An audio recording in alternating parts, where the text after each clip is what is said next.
Today I have for you a phenomenal performance by Magnus Carlsen in a game played only days ago against the world's number 4 player, Arjun Erigaisi, who is considered by many to be one of the most promising young contenders for taking over Magnus's coveted status as the world's number 1 player. And we love to speculate about when and if this might happen, since he's only about 30 rating points away from doing so, and very well may close that gap even further in the near future. But of course that is in classical chess, and what we're looking at today is a rapid game from round 6 of the Tata Steel tournament in India, in which Magnus seems to be saying to the young Arjun, "You're not the next Magnus Carlsen, I'm the next Magnus Carlsen," as he plays a practically engine-perfect game without making even a single objectively significant error, and in a complex Sicilian game like the one you're about to see, well, that's just insane. So let's get right into it. Arjun Erigaisi, playing white, opens with e4. Magnus replies c5, the Sicilian defense. He's looking for a fight.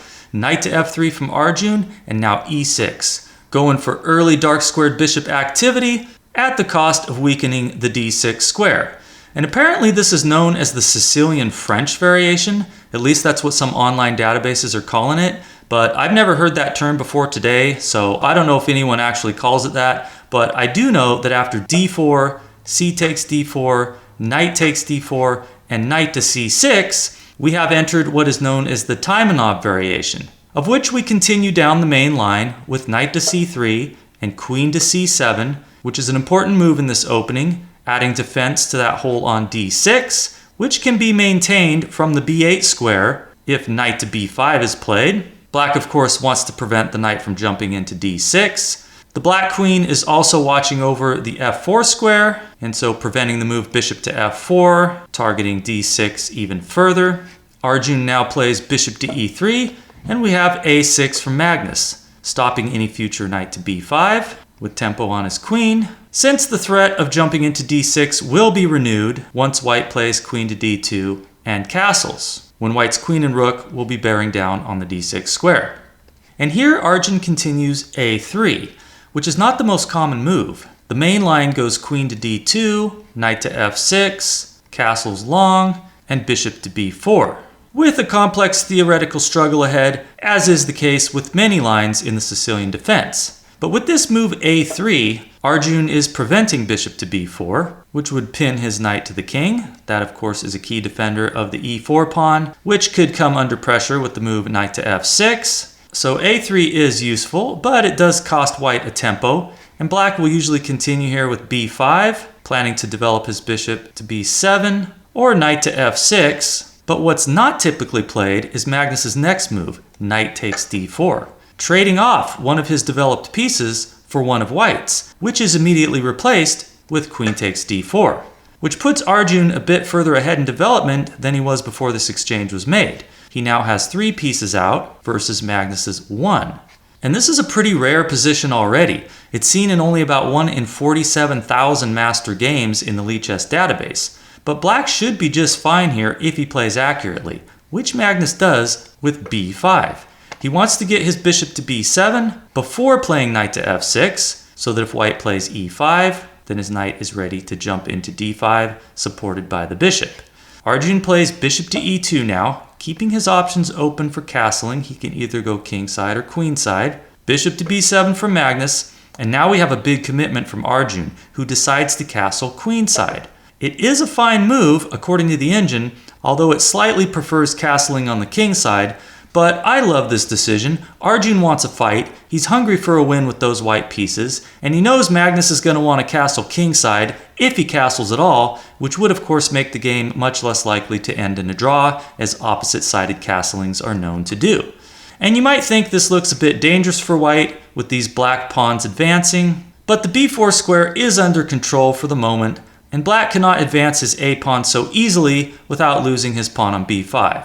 So Magnus continues with rook to c8, placing that rook on that half-open file opposite the white king. It's almost never a bad thing. Arjun gets off that file right away with king to b1. We have knight to f6, inviting e5, kicking that knight while gaining some space. But the d5 square has been made ready for occupancy, and so we have knight to d5, the knights are traded, the bishop recaptures, leaving black with a double attack, threatening queen takes c2 check, as well as bishop takes g2.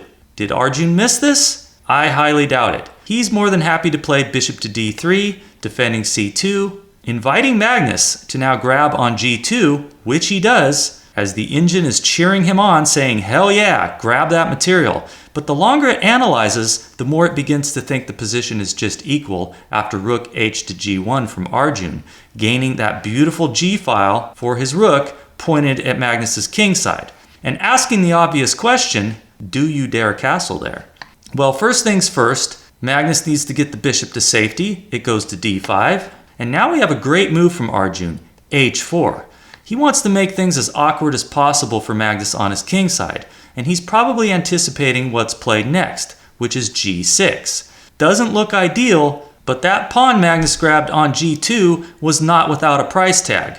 Magnus, of course, wants to develop his dark squared bishop, but he needs to do something about his g-pawn being attacked by the rook. Of course, he can't defend that pawn with rook to g8, or else the h7 pawn falls. So after g6, Magnus actually has a threat, which is bishop to g7, with an annoying pin on white's e-pawn. He can follow up with d6, attacking the pawn further. Now, if white were to go all out on the king side here with h5, then there's bishop to f3, hitting both the rook and the pawn on h5. When white can actually capture on g6, offering up that rook, which black should actually not accept with bishop takes d1, if he knows what's good for him, but I'm digressing pretty heavily here. Arjun decides to avoid all that messiness, keeping it simple with queen to f4. It is a great move. You're covering f3, and you're avoiding that pin on your e-pawn after the move bishop to g7, as well as eyeing that hole that Magnus has created on f6, which is now defended with bishop to e7, eyeing h4. That pawn is pushed, where it's pretty much immune to being captured for the moment, since you really don't want to allow rook to g7, not at this point anyway, but stay tuned because this just might change. Magnus has a way of making some of the weakest looking moves work in his favor. He is a magical man, and Magnus now continues with rook to f8, a strong move, putting his rook opposite the white queen. I believe he wants to prevent any potential sacrifices on g6, since then he'd have f takes g6 with tempo on the white queen. So Arjun responds bishop to d4, adding some extra defense to his e-pawn, and so freeing up his queen to go somewhere. But this move is not ideal, and it begins to tip the balance in Magnus's favor after his very strong response, queen to b7. A very nice multi-purpose move, supporting the move bishop to f3, which would attack both the rook on d1 and the pawn on h5. This move will be especially good if white plays queen to h6, going after the h7 pawn. Queen to b7 also supports the move b4, preparing to recapture with the queen if a takes b4 is played, opening that dangerous b file towards the white king. And this would be much more dangerous for white than if black recaptured with the bishop. And this also highlights a defect of the move bishop to d4, in that the bishop is blocking the white queen's access to b4. The engine was suggesting that instead of bishop to d4, white should have instead played bishop to e4 on his last move to challenge black's light squared bishop while he had the chance. Also better than bishop to d4 would have been the move now played by Arjun, rook to g3, stopping bishop to f3 for the moment. And in case anyone was wondering about bishop to c3, trying to cover b4 that way, well, this runs into bishop takes a3, followed by rook takes c3. So that's not working. So after rook to g3, we do have b4 from Magnus. And now as white, if you want to try to keep lines closed with a4, this doesn't work out so well since black has b3, just threatening to open the file again with b takes c2 check. And if you try to bypass that with c3, then there's queen to c6, hitting the pawn on a4, which can only be defended by the queen with something like bishop to e3. But now d6 is just crushing. The queen has double duty, trying to defend a4 as well as e5. Of course, if you take on d6, then bishop takes d6, just wins the exchange. So in the game, after b4, Arjun played the best move, a takes b4. Magnus recaptures with the queen, dangling that a6 pawn in front of Arjun, inviting him to equalize the pawn count with bishop takes a6, and giving him a big decision to make.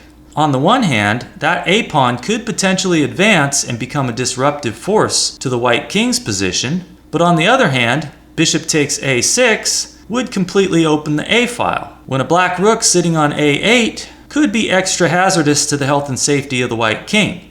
So what would you do here? Would you take on A6 or not?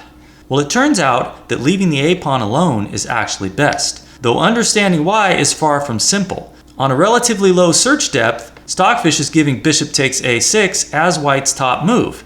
And word on the street is that some other YouTubers are actually reporting this as being the best move for white in this position. But it's not. At a search depth of 40, Stockfish 17 changes its mind and says that H takes G6 is the stronger move.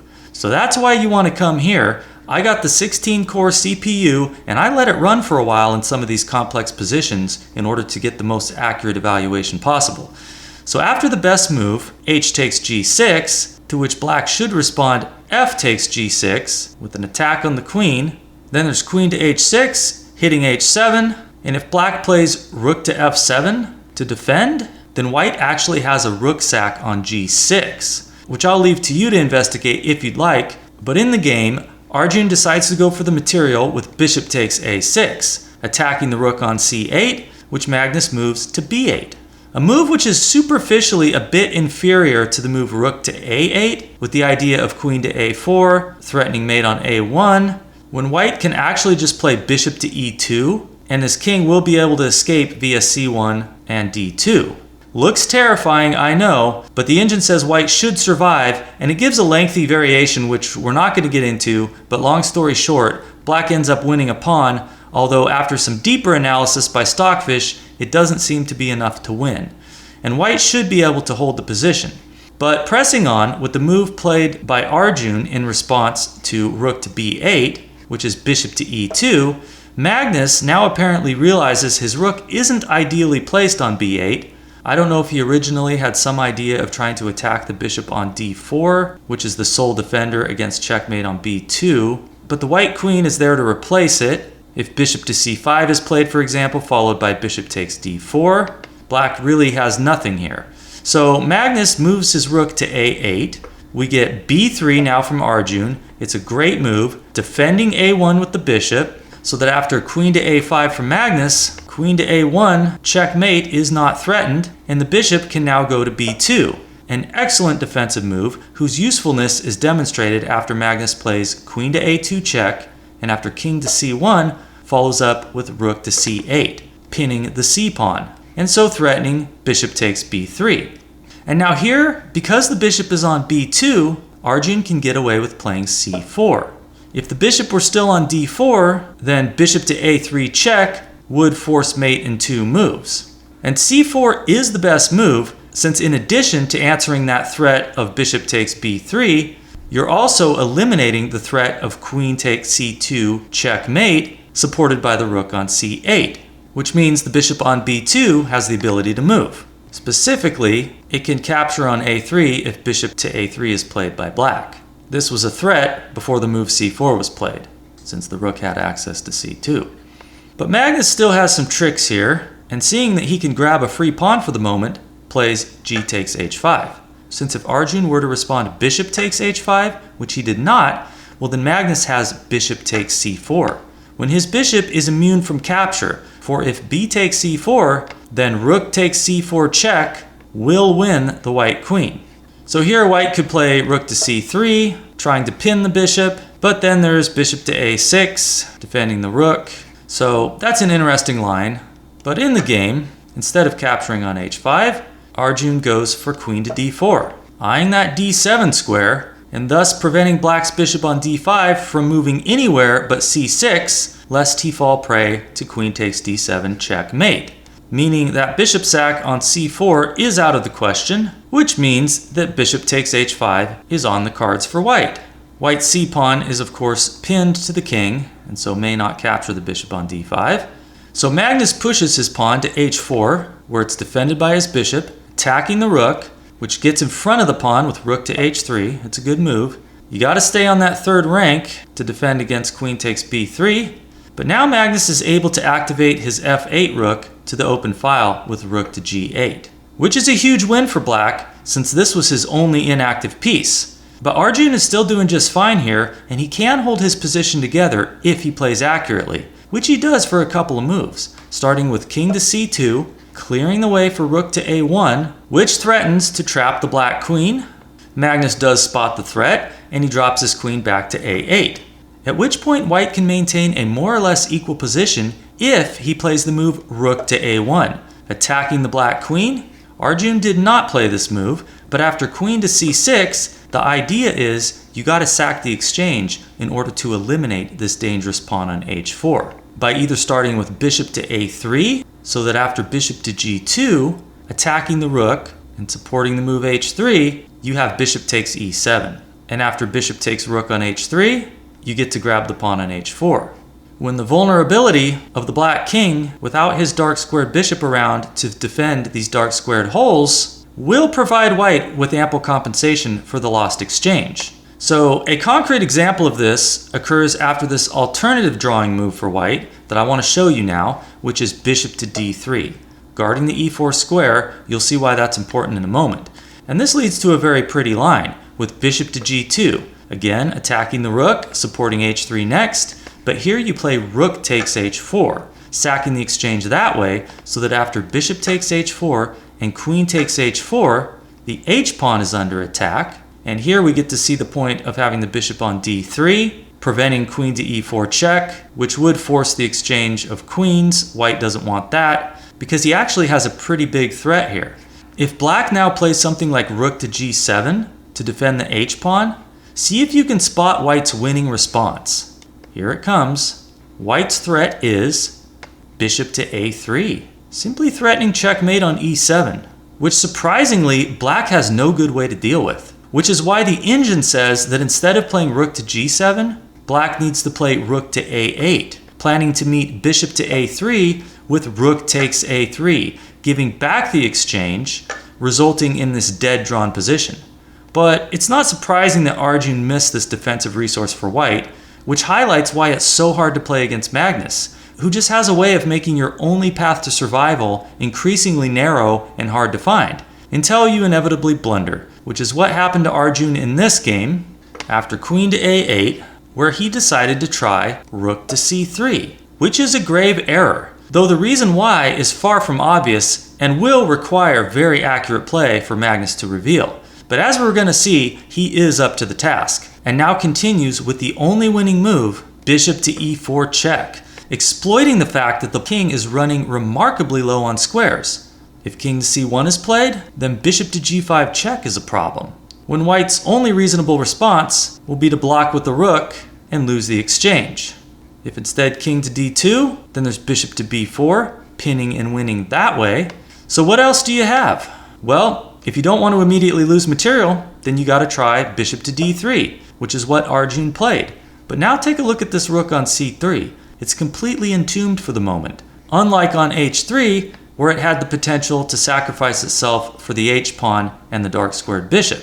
And now Magnus again plays the strongest move in the position with bishop to f3, attacking the rook on d1, which goes to a1 with tempo on the black queen. And you gotta kind of wonder here if Arjun realized that his position is already totally lost. I mean, it is looking kind of bad with this advancing h-pawn, with a lot of black pieces around to potentially support its march to the promised land on h1, but it's not really obvious just how quickly things are about to go south for white, and how helpless he really is. So let's continue. Magnus plays queen to c6. Now the most obvious threat here is something like rook to g4, hitting the queen, and if queen to e3, here comes bishop to g5, hitting the queen again, and this h-pawn will just be unstoppable, with all white's pieces congregated over here on the queen side. There's just no way to guard h3 or h2, and the light squared bishop is there to support the push to h1. So what Arjun tries is bishop takes h7, attacking the rook, but that's not the move's main purpose. More significant is the fact that it unblocks the rook on e3. And so white is ready to answer rook to g4 with queen to e3, attacking the bishop on f3 with two pieces, after which bishop to g2 would still favor black, but after f3 attacking the rook on g4, things are getting a bit messy. But Magnus once again, with engine mode fully engaged, running on that nitromethane, plays rook to g2. A really incredible move. I think that many of us, including me, probably would have rather put that rook on h8, behind the passed pawn, attacking the bishop on h7. But this would allow white some needless counterplay with queen to f4, attacking the bishop on f3, and then following up with queen to g4 or rook to g1, depending on how black responds, looking for that check on the g8 square if the rook captures the bishop on h7, which is why that capture would not be good. Instead, the h-pawn should just be pushed, and black is still winning. But in the game, with the rook on g2, queen to f4 can be met with rook takes f2 check. So the queen needs to keep defending that pawn, which begs the question, why not queen to e3? Hitting the bishop twice, defending f2. Well, Arjun rejected this move because of a beautiful defense black has to the threat of queen takes f3. See if you can spot it. Black's best move in this position is bishop to c5. And if queen takes f3, then rook takes f2 check, defended by the bishop, will win the white queen. So in the game, after rook to g2, what Arjun tries is bishop to a3. What else are you going to do? He wants to eliminate the current defender of the h4 pawn, but Magnus has no problem with that. He plays bishop takes a3, and after rook takes a3, here comes the h-pawn. Arjun puts his queen behind it. It goes to h2 with the threat of simply queening the pawn, and if the queen captures, then rook takes f2 check will win the white queen. So Arjun desperately tries to add some coverage to the h1 square with rook to a1, but after rook to g1, threatening both rook takes a1 and the promotion of the pawn, it's all over but the Cryan and the Barian.